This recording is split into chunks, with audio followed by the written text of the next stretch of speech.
Gabe, you've not been to Hungary, but many Hungarians have also not been to Florida. Please explain Florida to a Hungarian. Well, that's the most difficult question anyone's ever asked me to explain Florida. Florida is an incredibly diverse state. We're now in South Florida, in the Miami area. The Miami area is very diverse, but mostly people coming from Latin America, from South America, from Cuba, from all over the country, really all over the world. It's a big melting pot here in South Florida. It's the economic engine of our state. But as you go north, it's a big state. You can drive about 12 hours and still be in the state of Florida. It becomes very rural. And so you're suddenly an hour north, you're in the swamps of the Everglades, and it's a very different state as you travel around. Florida has become a very conservative state politically, which is a big change. It's a big flip in the last several years, so a very strong Republican state from the political perspective.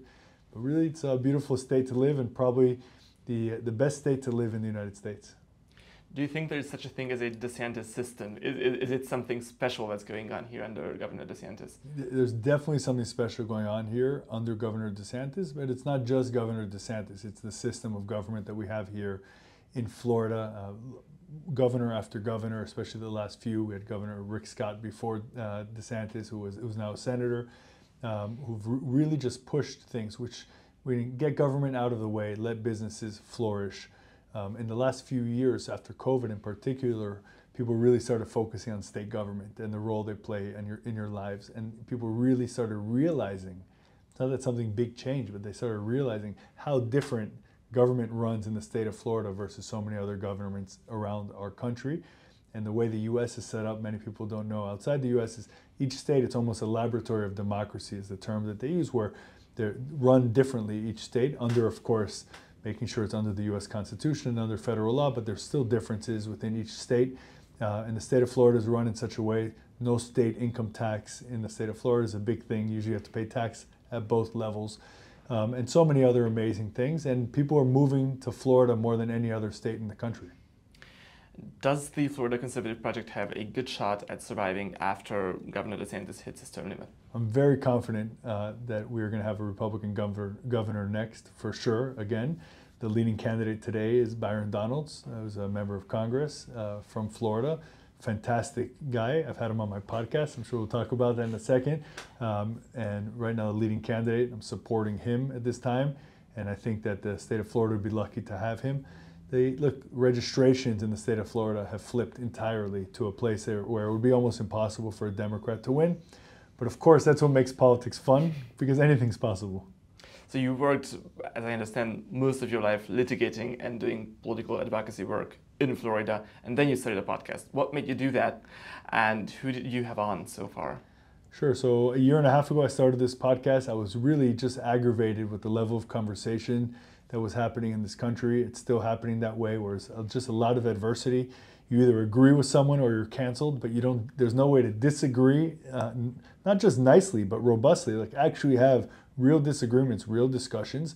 And secondly, when we're talking about the Republican Party and the conservative movement, everything sort of in this Twitter age is getting shallow. It was like everything was just sort of a quick headline, but nobody really understood. Either they liked it or didn't like it, but they didn't really understand what were the policy positions that people had. And I found in having conversations with all of these people privately that they were eager to share that, but they just didn't have a platform because it doesn't fit on X, it doesn't fit on nightly news where you have only a few seconds to answer a question. They wanted to be able to have those. So we do weekly episodes, sometimes more than once a week when the opportunity comes up.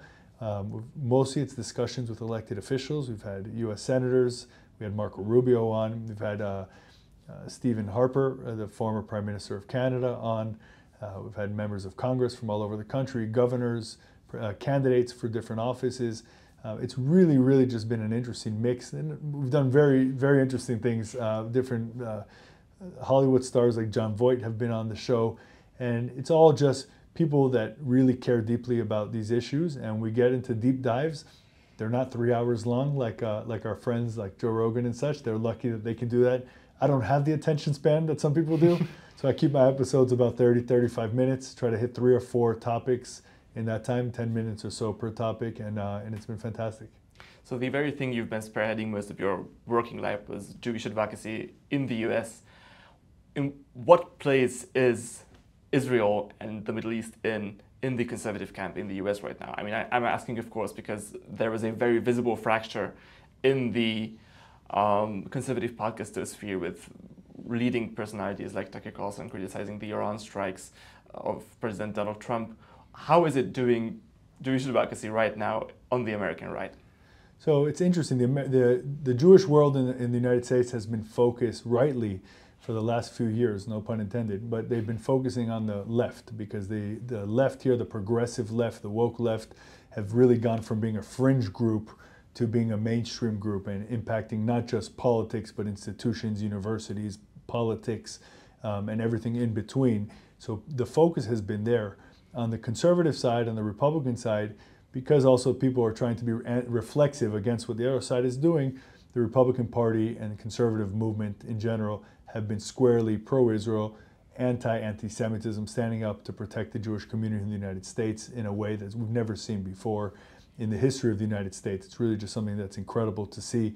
But of course, right as we were getting comfortable, the far right really started, not just in the podcast sphere like you asked, it's definitely there, but in the thought leadership camp within the far right, within a lot of the think tanks in the far right, we're seeing a streak of anti-foreign entanglements or isolationism, anti-Israel sentiment, and in a really rudimentary way where they just sort of try to dumb down the arguments and say, what, we don't need to get involved there, well, it's thousands of miles away. Like, you know, discuss arguments that maybe a sixth grader would make, not someone that you would expect someone with a real intellect or that really knows what they're doing. And then layered on top of that, you always have had on the far right just deep-seated anti-Semitism, you know, the white supremacists and those groups who aren't particularly Republicans, but if they have to choose between Republicans and Kamala Harris, right, they're going to choose Republican, and they're having more and more influence, and it's something now that many of us on the right are very focused on. Luckily, the numbers are still way small. I mean, it's under 5% of, if you look at any poll in the Republican side that hold those views, but I'm definitely not sleeping on it. It's many of us are focused on making sure that it stays that small or gets only smaller. So if you look over the pond to Europe as a Jewish advocate, what do you see? What tendencies do you see for the sentiment towards Jews and Israel in Europe? Who's doing well? Who's not doing well? Where are Jews doing well? Where are Jews not doing well? What trends do you see emerging around this whole issue and complex of the Jews and Israel? So with few exceptions, the Jewish life in Europe is in a very precarious position, in a very dangerous position. Anti-Semitism in Europe, I can't say it's the highest it's ever been because we've had the Holocaust, we've had the Inquisitions, you know, we've had really difficult moments in European history for the Jewish world, but it's actually gotten into a very, very difficult spot where you have the rise of the woke left there, the progressive left there. That's, you know, the Corbynism, if you want to call it, for talking about you're using European terms. You have that on one side, and you have Islamism and the great immigration of Muslims to Europe, which people don't like talking about because they think it'll be pursued the wrong way. But if it'll be perceived the wrong way. But if you just look at the data, when you put those two together, the marriage of far left ideology and Islamists, it's not a recipe that is good for the Jewish community, and we see that here. We look at Europe, and we don't have that element of immigration that you had in Europe, and we're talking mostly Western Europe, I'm aware of that, but we do see that, and we feel like it might be that they're 10 years ahead of where we may end up here unless we make changes. So what countries are you the most worried about in Europe in terms of Jewish advocacy and the situation of the Jews, and which ones are you the least worried about? So unfortunately, wherever the Jews live in big numbers, there's a lot of anti-Semitism. And by the way, Herzl said that, Theodor Herzl, the founder of modern-day political Zionism, in his original work on the Jewish state, it was an essay that he wrote. He spoke about what they call, quote, the Jewish problem, which is what they would call anti-Semitism then, that anti-Semitism arises whenever Jews live somewhere in perceivable numbers. So then naturally you move to places where there is no anti-Semitism, more and more people move there, and then once you hit that tipping point, it returns.